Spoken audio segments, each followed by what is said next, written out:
할렐루야. 렘넌트 50에 나오신 우리 모든 청년들 주의 이름으로 환영하고 축복합니다. 우리 옆 사람하고 이렇게 좀 인사해 볼까요? 예배하는 인생은 소망이 있습니다.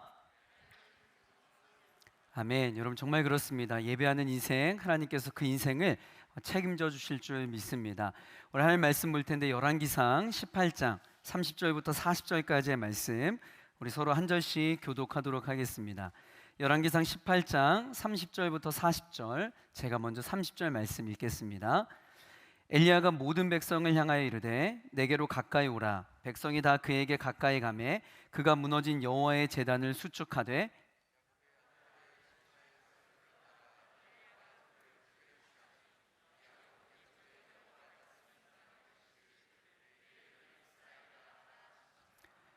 그가 여호와의 이름을 의지하여 그 돌로 제단을 쌓고 제단을 돌아가며 곡식 종자 두세 알을 둘 만한 도랑을 만들고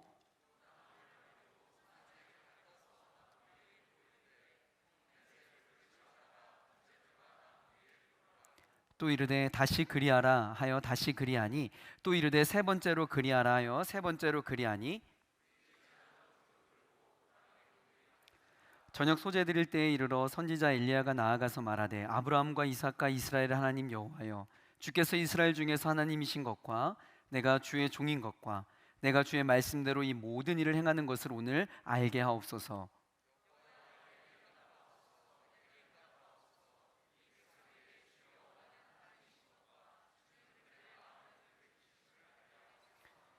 이에 여호와의 불이 내려서 번제물과 나무와 돌과 흙을 태우고 또 도랑의 물을 핥은지라.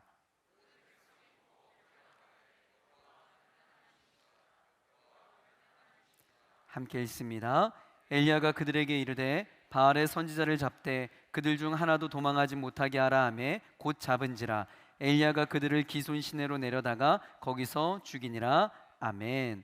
자, 오늘 이 본문 말씀 가지고 불을 내려주소서라는 제목으로 함께 좀 은혜 나누었으면 좋겠습니다.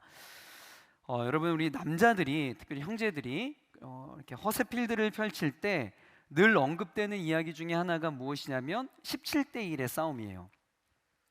그 기원이 무엇인지는 정확하지는 않지만 개인이 다수를 무찌를 때 이상적인 비율로 각인되면서 이 17대 1이라고 하는 것은 이 남자의 로망과도 같은 그런 숫자가 되어버렸습니다.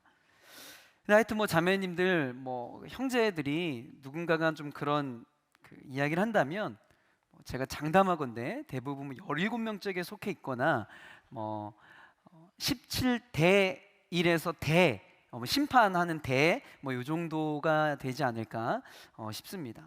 뻥이라고 생각하시면 정확할 거예요. 제가 오늘 이야기하고자 하는 이야기는 그런 허세 이야기 말고요, 지금으로부터 약 한 2850여 년 전에 유대 땅에서 혼자서 수십 명도 아닌 850명의 적을 상대로 한 전설적인 싸움꾼에 대한 이야기를 여러분들과 함께 나누어 보고자 합니다. 여러분, 이 선지자라고 하는 포지션은요, 자기가 싫든 좋든 하나님의 메시지를 대언하는 그러한 사명을 가진 사람입니다. 그렇기 때문에 그 팩트를 전달해야 하기 때문에 대중들에게 어떤 사랑과 인기보다는 대부분 가시와 같은 존재였습니다. 오늘 본문의 상황에서도 보면 그 당시 이스라엘의 왕 아합은 악한 왕비 이세벨의 꿰매 넘어가서 하나님을 완전히 무시하고 온 나라를 우상의 소굴로 만들어 버립니다. 그러자 하나님의 대변인인 이 엘리야를 통하여서 아합에게 하나님께 경고의 메시지를 보내게 돼요. 읽진 않았지만 앞장 17장 1절에 보면 이런 말씀이 있는데요, 함께 읽어볼까요? 시작. 길라앗에 우거하는 자 중에 디셉 사람 엘리야가 아합에게 말하되 내가 섬기는 이스라엘 하나님 여호와께서 살아계심을 두고 맹세하노니 내 말이 없으면 수년 동안 비도 이슬도 있지 아니하리라 하니라. 아멘. 여러분, 사실 저희들에게는 와닿지 않지만 이건요 정말 심각한 저주의 말입니다. 너 완전 망해라, 너 죽어라 라고 하는 저주의 말과도 같아요. 엘리야가 제대로 한 방 먹은 아합 왕은요 완전 꼭지가 돌아버린 거죠. 그래서 전국에 이 엘리야 수배령을 내리게 됩니다. 엘리야는 이 소식을 듣고 산속으로 이제 속히 피신을 하고요, 정말 그가 예언한 대로 3년 반 동안 지독한 가뭄이 이스라엘 전역에 덮치게 돼요. 그리고 하나님은 3년 반의 시간이 흐른 뒤에 드디어 이제 엘리야를 끄집어내어서 다시 아합 왕에게 보내면서 정면 승부를 하게 합니다. 아합 왕이 섬기던 바알의 선지자 450명, 그리고 아세라 신의 선지자 400명을 갈멜산으로 불러 모으고 이스라엘 백성들을 증인으로 혹은 구경꾼으로 삼아가지고 드디어 갈멜산 전투가 시작이 돼요. 여러분, 구경 중에 최고의 구경이 불구경하고 싸움 구경이거든요. 많은 사람들이 모여 들었던 겁니다. 사실 말도 안 되는 게임이죠. 여러분, 17대 1도 이게 이 허언증인데 850대 1이라니요. 그런데 여러분, 결과가 어떻게 되었는지 여러분 이미 잘 알고 있습니다. 어떻게 승리할 수 있었을까? 장소만 달랐지 여러분, 이러한 어떤 이 영적인 전쟁은요, 지금 이 시대에도 동일하게 진행되고 있습니다. 원리는 같아요. 우리 본문 말씀을 통하여서 엘리야가 이 갈멜살 전투에서 어떻게 승리할 수 있었는지 우리 그 전략을 함께 좀 분석을 해보고, 그 전략을 지금 이 현장에서, 지금 우리가 살아가고 있는 2022년 이 현장 가운데 일어나고 있는 영적 전쟁에 우리가 대입을 하여서 승리하는 인생을 하면 어떻게 살아갈 수 있는가, 그 영적인 원리를 좀 함께 캐치해 보고자 하는데, 두 가지의 우리 영적 원리를 함께 나누어 보고자 합니다. 첫 번째 포인트가 무엇이냐? 이 갈멜산의 승리를 경험하기 위한 첫 번째 방법, 우리 함께 따라해 볼까요? 무너진 제단을 수축하라. 여러분, 이 갈멜산 전투의 방법은요 참 독특했습니다.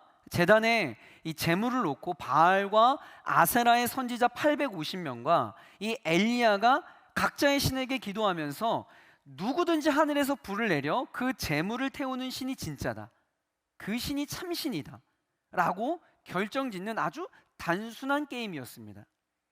드디어 전투가 시작되었어요. 먼저 바알과 아세라의 선지자들이 출전을 하게 됩니다. 오늘 보면 28절인데요 무엇이라고 이야기하냐면, 이에 그들이 큰 소리로 부르고 그들의 규례를 따라 피가 흐르기까지 칼과 창으로 그들의 몸을 상하게 하더라. 여러분, 반나절 동안요 온갖 기도와 춤, 그리고 뭐 우리의 정서로 한다면 막 구슬하고 뭐 작두도 타고요, 별의별 다양한 종교 의식을 행하게 됩니다. 그래도 뭐 응답이 있겠어요? 아무런 응답이 없으니까 이제는 자신의 몸을 칼과 창으로 자해하면서 이제 피까지 흘리면서 이 자신이 믿는 신을 자극시키는 거예요. 흥분시키는 겁니다. 뭐 좋게 표현하면 기도하는 거죠. 그들의 신에 대해서 기도하고 있는 겁니다. 자, 여러분 한번 그 현장을 상상해 봅시다. 광란의 현장이었을 거예요. 섬찟하지 않겠어요? 450명이나 되는 이 바알의 선지자들이 막 이곳저곳 그냥 정말 악령에 신들린 듯이 뛰어다니면서 피범벅이 된 채 신음소리를 내고 의미 없는 그 주술의 소리들을 내뱉고 있는 그 광경들을 여러분 한번 상상해 보시라고요. 그리고 그 광경들을 이 수많은 이스라엘 백성들이 지켜보고 있어요. 자, 지금으로 말하자면 각종 언론 기자들과 외신 기자들이 그 현장을 주목하고 취재하고 있는 거죠. 과연 어떠한 일이 일어날까? 금방이라도 엄청난 일이 일어날 것만 같은 그 고조된 분위기였지만 여러분, 결국은 아무런 일도 일어나지 않아요. 자, 그러니 이제 어떻게 되겠어요? 자연스레 그 관심과 그 모든 집중은 다음 출전 선수인 엘리야에게 더 집중이 되고 있는 거죠.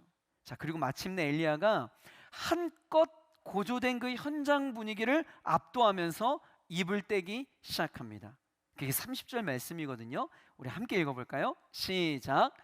엘리야가 모든 백성을 향하여 이르되 내게로 가까이 오라. 백성이 다 그에 가까이 가매 그가 무너진 여호와의 제단을 수축하되. 여러분, 그 전투에 참석한 모든 백성들을, 증인이요 구경꾼인 그 모든 백성들을 가까이 오게 합니다. 바알의 선지자들이 칼과 창으로 자해하면서 기도했지만 아무런 응답이 없었기에 그곳에 있는 모든 이스라엘 백성들은, 야, 이제 드디어 엘리야 차례구나, 엘리야가 그보다 더 아주 그냥 강력한 비장의 무언가를 꺼내나 보다 라고 기대하고 있었을 거예요. 그런데 엘리야가 아무런 말 없이요 무너진 하나님의 단을 고쳐 쌓기 시작합니다. 마치 여러분 이런 거예요. 액션 장면의 한 장면처럼 막 빠르게 사건들이 진행이 되다가 갑자기 느린 화면으로 재생이 되어지면서 모든 시선이 그곳에 집중되듯이 갈멜살 전투의 현장에 있었던 모든 사람들의 눈은 이해되지 않는, 그리고 상식적으로 납득될 수 없는 그 이상한 행동을 하는 엘리야의 그 행동에 모두 고정되었던 거죠. 여러분, 이 말씀을 통하여서 엘리야의 우선순위가 어디에 있었는지를 우리는 이 본문을 통해 캐치해낼 수 있는 겁니다. 여러분, 많은 사람들의 관심은 이거였어요. 그곳에 있는 바알과 아세라의 선지자들, 그리고 그것을 구경하고 있는 수많은 이스라엘 백성들도 모두 다 하나같이 관심사는 누가 먼저 하늘에서 불을 내리게 하는가, 누가 먼저 이적을 행하는가, 누가 먼저 이 진귀한 일을 행하는가, 그 현상에 모든 사람들이 관심을 빼앗겼지만 여러분, 엘리야의 관심, 단 한 사람 그의 관심은요, 그것이 아니었어요. 지금 엘리야가 처한 상황에서 가장 극적인 장면은 아마 이것이었을지도 몰라요. 막 엘리야가, 다음 타자인 엘리야가 나서서 그들보다 더 강력한 어떤 종교적 행위를 하면서 하나님께 불을 내려달라고 떼를 쓰고 주여 삼창 외치면서 방언 기도를 하였더라. 여러분, 뭐 이런 장면이 가장 자연스러운 스토리 아니겠어요? 그러나 엘리야는 원하는 무언가를 얻기 이전에 여러분, 잠잠히 여호와의 제단을, 무너진 여호와의 제단을 수축하더라는 것입니다. 여러분, 우리가 어떠한 목표를 갖고 무언가를 이루려고 할 때 더 중요한 것은요, 바로 하나님과의 관계인 것을 여러분 명심하시길 바라요. 여러분, 우리의 시선은요, 신앙생활을 하고 하나님을 예배하고 있는 성도의 시선은요, 우리에게 무엇을 줄까 하는 하나님의 손에 우리의 시선을 가지고 있는 것이 아니라 여호와의 얼굴에 우리의 시선이 고정되어야 되는 거예요. 아멘. 여러분, 이 말 뜻을 무슨 뜻인지 이해하시겠어요? 현상에 집착할 것이 아니라 하나님과 나와의 관계에 우리의 모든 시선이, 1차적인 시선이 고정되어 있어야 된다라는 겁니다. 하나님의 응답을 얻기 위해서 그 이전에 무너진 하나님과의 관계를 회복해야 된다라는 거죠. 여러분, 왜냐하면 우리 인생의 모든 문제의 근원은요, 하나님과의 관계의 파괴에 있기 때문에 그러해요. 여러분 안에 어떠한 문제가 있으십니까? 여러분 삶에 어떠한 은혜가 필요하세요? 지금 여러분이 가장 처한 시급한 문제는 무엇입니까? 여러분 마음 가운데 어떠한 불편함이 있으세요? 여러분, 각자 처한 그 환경은 다 다른다 할지라도 제가 늘 강조하는 그 해답은 여러분 동일하다라는 거죠. 여러분, 먼저 무너진 제단을 수축하시길 주의 이름으로 간절히 축복합니다. 먼저 예배의 자리에 여러분들이 머물러 있어야 돼요. 여러분, 하나님을 통해 무언가를, 여러분이 원하는 무언가를 얻어내려고만 하지 말고 하나님과의 깊이 있고 친밀한 관계를 회복하시길 바라요. 여러분, 그러면요 하나님이 일하세요. 여러분, 이게 영적인 원리예요. 여러분, 야곱도 그랬잖아요. 야곱의 인생에 절체절명의 위기가 찾아왔을 때 야곱은요, 그 다른 무엇을 하기 이전에 흥분된 마음을 싹 캄다운시키고 그가 제일 먼저 한 행동이 뭐예요? 과거의 여호와를 만났던 베델로 돌아갔던 거예요. 그곳에 가서 그가 다시 재건하기 시작했어요. 단을 쌓기 시작했어요. 다시 말하면 여호와의, 하나님과의 관계를 회복하기 시작했다고요. 창세기 35장 3절인데 함께 읽어볼까요? 시작. 우리가 일어나 베델로 올라가자 내 환난 날에 내게 응답하시며 내가 가는 길에서 나와 함께 하신 하나님께 내가 거기서 제단을 쌓으려 하노라. 아멘. 여러분, 우리는 깊이 있게 생각해 봐야 합니다. 엘리야가 무너진 여호와의 제단을 다시 수축하고 야곱이 하나님과의 만남이 있었던 베델로 올라가 다시 제단을 쌓는 것을 여러분, 과연 저와 여러분들에게 이 시대에 어떻게 적용할 수 있을지 여러분, 우린 깊이 있게 생각해 볼 필요가 있어요. 여러분, 지금 이 이야기는요, 무너진 여호와의 제단을 수축하라는 것은 온라인 예배를 현장 예배로 나와라, 뭐 2주에 한 번씩 드리던 예배를 매주일 참석해라, 주일 예배뿐만 아니라 주중 예배도 참석해라? 여러분, 물론 의미 있는 적용점이고 박수 쳐주고 싶은 도전입니다. 좋은 결정이에요. 좋은 결심입니다. 그러나 오늘 본문은요, 단순히 어떤 현상학적인 측면만을 이야기하는 것이 아닙니다. 예배 횟수를 늘리라는 이야기가 아니에요. 주중 예배에 참석하라는 이야기 정도의 그런 차원이 아닙니다. 더 근원적인 본질의 변화를 두라는 거예요. 여러분, 우리가 보통 예배를 뭐라고 이야기하냐면 영어로 worship이라고 표현하죠. worship. 이 단어를 분석해 보면 그 어원의 어원을 가보면 worth, 즉 가치라고 하는 단어에서 나왔어요. 그러니까 여러분, 예배라고 하는 worship이라고 하는 것은요, 가치 있는 그 어떤 것에 대해서 가치를 부여해 주는 거예요. 그 가치에 대한 온전한 평가를 하는 거죠. 야, 이게 가치 있는 것이구나, 인정하는 겁니다. 여러분, 그게 worship이에요. 그게 예배라고요. 만약 사람들이요, 내 인생 가운데 난 돈이 가장 가치 있다고 생각해, 뭐니 해도 돈이 최고야 라고 하는 인생은요, 돈을 월십하는 거예요. 물질을 월십하는 거라고요. 어떤 사람은요, 죽어도 내 자존심에 스크래치가 나거나 내 명예를 건드릴 때 참지를 못해요. 그 사람은요, 자신의 명예를 월십하고 있는 거죠. 어떤 사람은 남에게 뭔가 이렇게 좀 무시당하고 어떤 비교하면서 자신의 어떤 스펙에 어떤 그것을 가지고 뭐라고 하는 사람은, 이렇게 참지 못하는 사람은요, 자신의 스펙을 월십하는 거예요. 그러니까 우리가 하나님을 진정으로 예배한다라고 하는 것은, 무너진 제단을 수축하라고 하는 것은 하나님이 내 인생에 있어 가장 가치 있는 분이십니다. 내 인생 가운데 가장 큰 의미가 있는 분이십니다. 내 인생을 통해 존귀와 영광과 찬양을 받으실 분이 바로 여호와 하나님이십니다 라고 하는 온전한 신앙의 고백이 있는 삶, 여러분, 이 삶을 살라는 거죠. 여러분, 이것이 바로 무너진 여호와의 제단을 수축하라는 의미예요. 여러분, 이스라엘 백성들에게 있어서 문제는요, 예배 형태가 사라진 게 아닙니다. 그대로 존재했어요. 3시간 동안 드렸던 예배를 축약해가지고 1시간의 예배로 단축했다, 이런 의미가 아닙니다. 그들에 있어 진짜 심각한 문제는요, 하나님의 가치를 잃어버린 거예요. 하나님보다 다른 것들을 더 귀한 것으로 여겼다라고 하는 본질적인 문제입니다. 여러분, 이스라엘 백성들이 하나님을 떠난 적이 있어요? 아니요, 없어요. 그들의 문제는 하나님을 떠난 게 아니라요, 하나님도 가치 있다고 여기고 그들이 섬기는 다른 우상도 가치 있다라고 섬긴 거예요. 이거는 월십이 아니죠. 이거는 하나님의 가치를 인정하는 행위가 아니에요.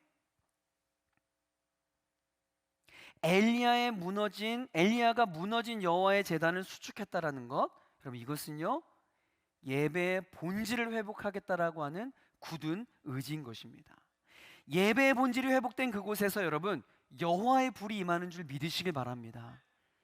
예배의 회복이 된다면요, 여호와의 불은요, 자연스럽게 임하게 되는 거예요. 사랑하는 청년 여러분, 정말 여러분 권면합니다. 승리하는 인생을 살고 싶으세요?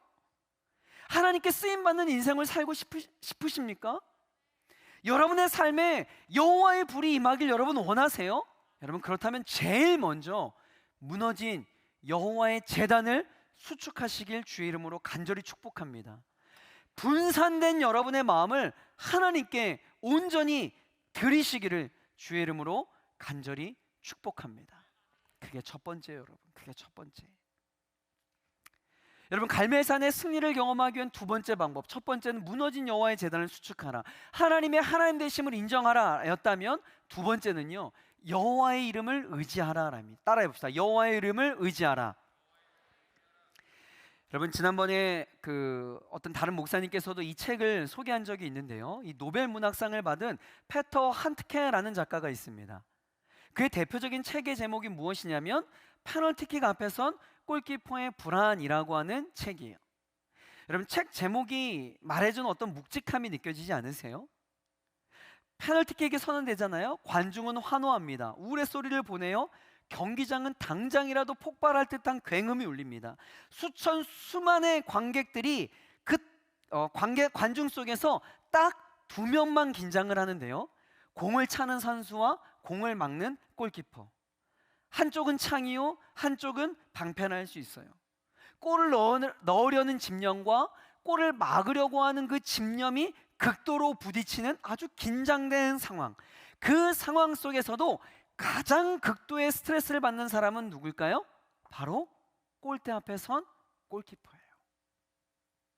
한티케는 현대인 모두가 그러한 극도의 긴장감과 불안감에 내몰린 골키퍼와 같다라고 이 책에서 표현을 하고 있어요. 여러분, 이 땅의 모든 사람들이요, 그들의 인생을 살아가면서 동일하게 느끼는 감정이 있다면 바로 불안이라고 하는 감정일 거예요. 불안. 여러분, 인간이 불안을 느낀다라고 하는 것은 그만큼 우리가 완전하지 못한 존재라는 것을 반증하는 증거일 것입니다. 내 안정된 생활이 무너질까? 내 생명에 위협이 있을까?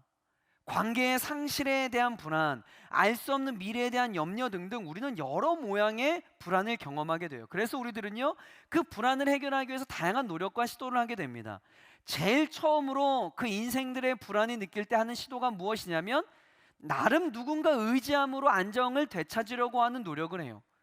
그런데 우리는요, 반복되는 경험을 통해서 느끼는 게 뭐냐면 사람이 사람을 의지하면 원하는 결과를 얻을 수 없음을 알게 돼요. 특별히 여러분, 나이가 한 살 한 살 먹어가면서 사람을 의지할 때 결국에는 그것을 통해 얻는 내 데미지가 무엇인지 나이가 들어가면 들어갈수록 깨닫게 된다고요.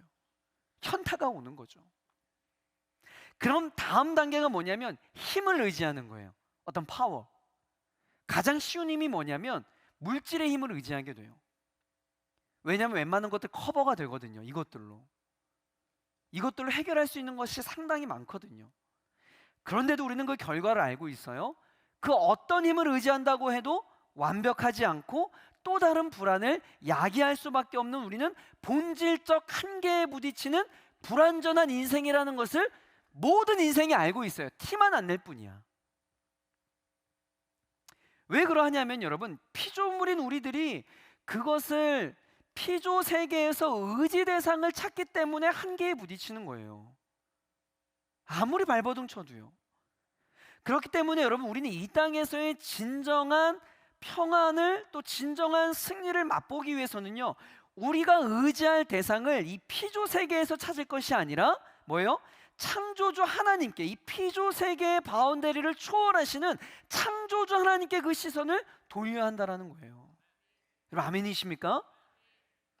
여러분, 엘리야 얼마나 두려웠겠어요. 여러분, 우리가 성경을 해석할 때 좀 이렇게 너무 막 이렇게 동떨어지게 생각하면 안 돼. 엘리야 850대 1 뭐 엘리야니까. 여러분, 아니에요. 얼마나 쫄았겠어.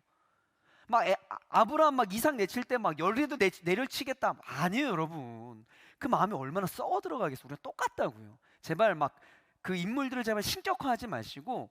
여러분, 850대 1 여러분, 싸움 좀 해봤나? 한 3대 1로 해도 여러분, 난 고등학생도 무섭더라고. 3명 있으면 그냥 웬만해서는 그냥 평화주의자로 이렇게 1대 1이면 뭔가 너 그러면 안 되지 학생 이렇게 하겠는데 3명만 있어도 그래 너네 축복한다 태도가 바뀌잖아요. 나만 그래? 아니잖아. 무서워 안 무서워? 안 무서워요. 그래요. 저 친구는 나를 안 도와줘 항상.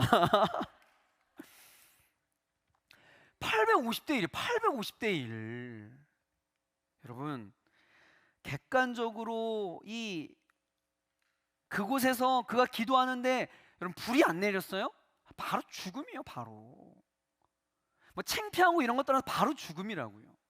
그런 엘리야가 위대한 도전을 하게 되는데 여러분, 어떤 도전이냐면요, 그가 의지할 수 있는 다른 모든 것들을 다 제어해 버려요. 저는 아주 현명한 태도였다고 생각을 해요. 선택과 집중을 한 거예요. 막 의지할 만한 여러 초이스가 있는데 이것도 저거 아니에요.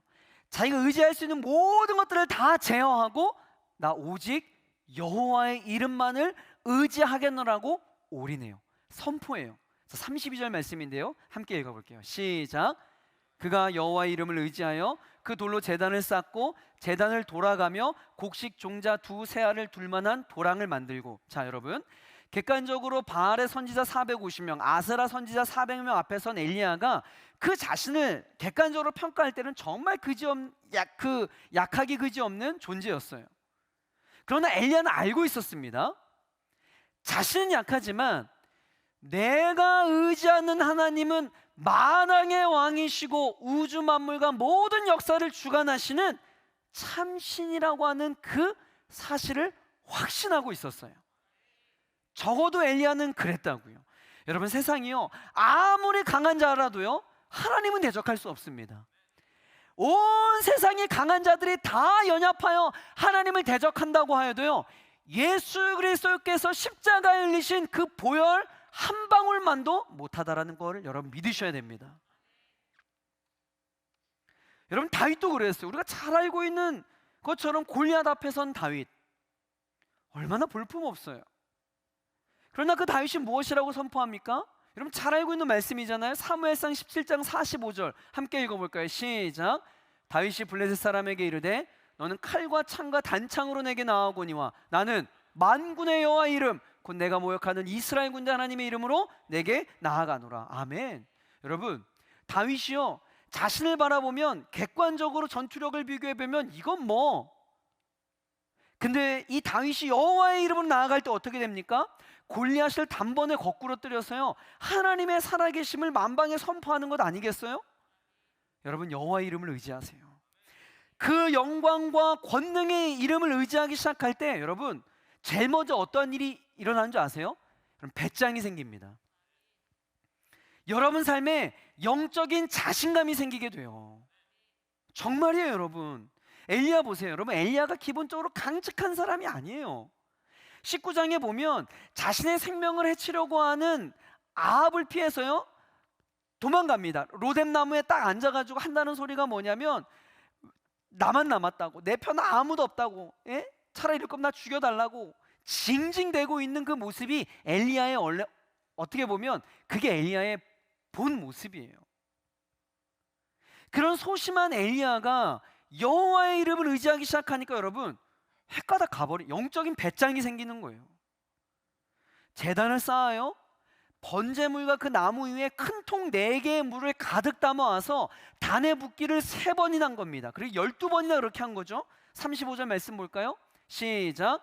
물이 제단으로 두루 흐르고 도랑에도 물이 가득 찼더라. 여러분, 물이 제단으로 두루 흐르고 도랑에도 가득 찼대요. 엘리야가 왜 이렇게 했을까요? 단 한 가지 이유예요. 자신 있다라는 겁니다. 여호와의 이름을 의지하니까 영적인 배짱이 생기다라는 거예요. 여호와의 불이 임하면 마른 장작만 태울 게 아니라 이 도랑, 흙, 이 모든 것들을 다 태울 수 있을 거라고 하는 믿음과 신뢰가 생기게 된 거죠. 여러분, 오해하지 마세요. 우리가 갖고 있지 않은 어떤 엘리야만 가지고 있었던 특별한 능력으로 승리를 이끌어낸 게 절대 아니에요. 중요한 것은 여러분, 누구를 의지하느냐, 무엇을 의지하느냐, 중요한 것은 그의 시선이 어디에 머물러 있느냐. 여러분, 이게 중요해요. 왜? 인간은 기본적으로 누군가를 의지하고 기대어 살 수밖에 없는 인생이기 때문에 그래요. 막 나 맨 땅에 헤딩해서 나 여기까지 맨주먹으로 여기까지 왔다? 아니요, 다 그들이 의지하고 신뢰하는 게 있어요. 그게 인간의 본연이에요. 그게 인간의 존재론적 모습이라고요. 그럼 그 인생이 어떤 인생이 승리할 것인가? 누가 그 마지막에 가장 박수칠 사람인가? 누가 웃을 수 있는 사람인가? 어떤 것을 의지할 것인가에 달려 그 인생이 완전히 나뉘어진다라는 거죠. 여러분, 여호와의 이름을 의지하시길 주의 이름으로 간절히 축복합니다. 여호와 하나님께 시선을 고정시키는 여러분 되길 주의 이름으로 간절히 축복해요. 여러분, 엘리야 보세요. 여호와를 의지하니까 막 영적인 자신감이 생기고 막 영적인 배짱이 생겼던 그지만요, 엘리야가 다른 곳에 시선을 두니까요, 엘리야도 영락없이 무너져요. 엘리야 자체가 어떤 힘이 있었던 게 아니라고요. 19장 3절에 볼까요? 이런 말씀이 있어요. 함께 읽습니다. 시작. 그가 이 형편을 보고 일어나 유다에 속한 브엘세바에 이르러 자기의 사환을 그것에 머물게 하고, 여러분 이게 무슨 이야기냐면 갈멜산에서도 엘리야는 하나님 바라봤어요. 850대 1이라고 하는 그 상황 속에서도 하나님 바라봤어요. 불을 내릴 때도 하나님 바라봤어요. 가뭄을 해결할 때에도, 비가 내릴 때에도 여호와를 의지하였어요. 그런데 여호와를 의지하고 하나님만 바라봤던 엘리야의 시선이 하나님이 아닌 자신의 형편에 고정되니까 뭐예요? 자신의 상황을 바라보게 되니까 그 이후에 엘리야가 영적인 내리막길로 치닫게 되는 것을 보게 돼요. 여러분, 엘리야 그 사람이 강했던 게 아니라고요.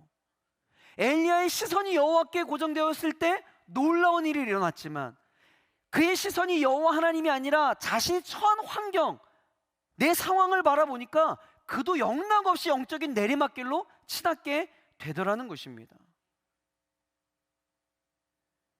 이처럼 엘리야가 무너진 제단을 수축하고 여호와의 이름을 의지하며 나아갔을 때, 여러분 갈멜산 정상에서 어떠한 일이 벌어졌는지 아세요? 38절 다 함께 읽겠습니다. 시작. 이에 여호와의 불이 내려서 번제물과 나무와 돌과 흙을 태우고 또 도랑의 물을 핥은지라. 여러분, 이 불은요 어떤 인간의 조작에 의한 불이 아닙니다. 자연현상으로 일어난 우연의 결과도 아니에요. 이것은 온전히 하나님의 능력의 손길이었어요. 우리가 이 놀라운 광경을 보면서 확실하게 깨닫는 것이 있습니다. 여러분, 하나님의 승리는요 어떤 광적인 예배 의식이나 어떤 희생이나 인간의 어떤 열심으로 이루어지는 것이 아니라는 거예요. 엘리야처럼 하나님 앞에 겸손히 엎드려 무너진 예배를 회복하고 교만함이 아닌 겸손하게 여호와의 이름을 의지하며 나아갈 때, 여러분 그때 하나님의 능력이 임하게 되는 줄 믿으시길 바랍니다. 엘리야가 맛본 그 갈멜산의 승리가 오늘 이 자리에 있는 우리 모든 청년들의 삶 가운데 임하기를 주의 이름으로 간절히 축복합니다. 여러분, 우리에게는요 이 여호와의 불이 필요합니다. 뜨거운 여호와의 불이 우리 가슴 속에 역사할 때, 여러분 그때 여러분 삶에 기적이 일어나는 거예요. 그때 여러분의 삶이 변화되고 여러분 삶이 승리하는 인생이 되는 것이죠. 여러분, 성경에 보면요 불은 다양한 의미가 있어요. 불은 살아계신 하나님의 능력, 하나님의 임재를 상징하고요, 또 하나님의 보호하심과 축복과 기름 부으심의 상징이었어요. 특별히 신약시대 때에는 오순절 다락방에서 모인 120명의 성도들에게 하늘에서 성령이 불같이 임했고 그것이 교회의 시작이 된 것을 보게 됩니다. 여러분, 이 불이요 우리 가슴 속에 있어야 돼요. 불이 여러 특징이 있겠지만, 여러분 불의 가장 큰 특징은요 불은 확장한다라는 거예요. 여러분, 산불이 왜 무서운 줄 아세요? 이 산에서 저 산으로, 앞산에서 뒷산으로 옮겨 불이 큰 불로 번지기 때문에 산불이 무서운 거예요. 오늘 보면 38절에도 보면 여호와의 불이 내릴 때 번제물만 태운 게 아니죠. 38절 보세요. 이에 여호와의 불이 내려서 번제물과 나무와 돌과 흙을 태우고 또 도랑의 물을 핥은지라. 그 번제물에 내린 여호와의 불이 제단 주변에 쌓여있던 나무와 불을 불살랐고 옆에 있는 심지어 흙까지 모두 다 집어 삼켰어요. 그뿐만이 아니라 제단 주변에 가지 넘쳐났던 도랑의 물까지도 다 핥아버리게 됩니다. 이처럼 불은요 확장성이 있어요. 우리에게 여호와의 불이 필요한 것은 바로 이것 때문입니다. 여러분, 한 사람의 가슴 속에 여호와의 불이 임하잖아요. 그 사람을 통하여서요 그 시대가 변하게 됩니다.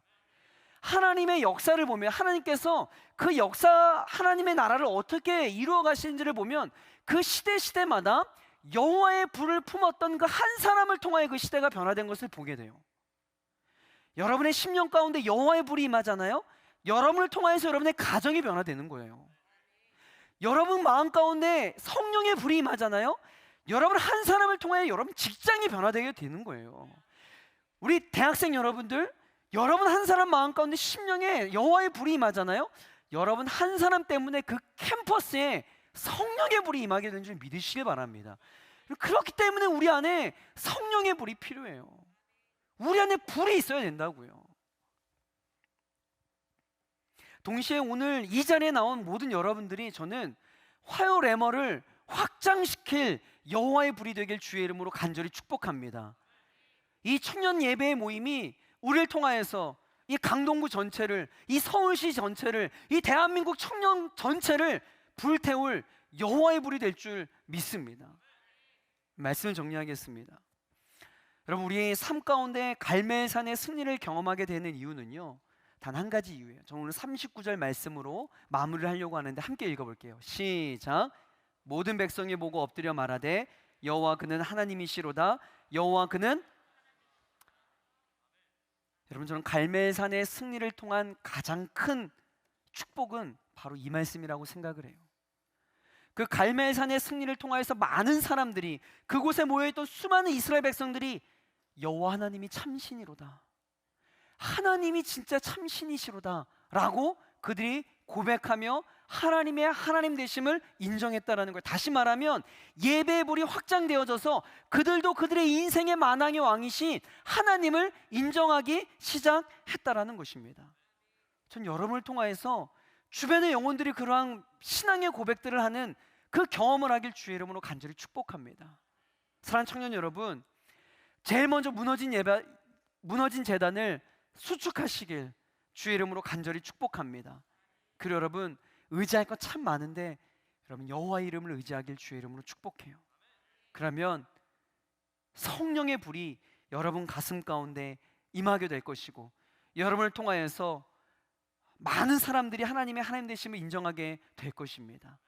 오늘 이 저녁 가운데 함께 기도할 텐데 그 여호와의 불이 여러분 삶의 모든 문제들을 불태울 것이고, 여러분이 처한 인생의 문제를 회복해 할 것입니다.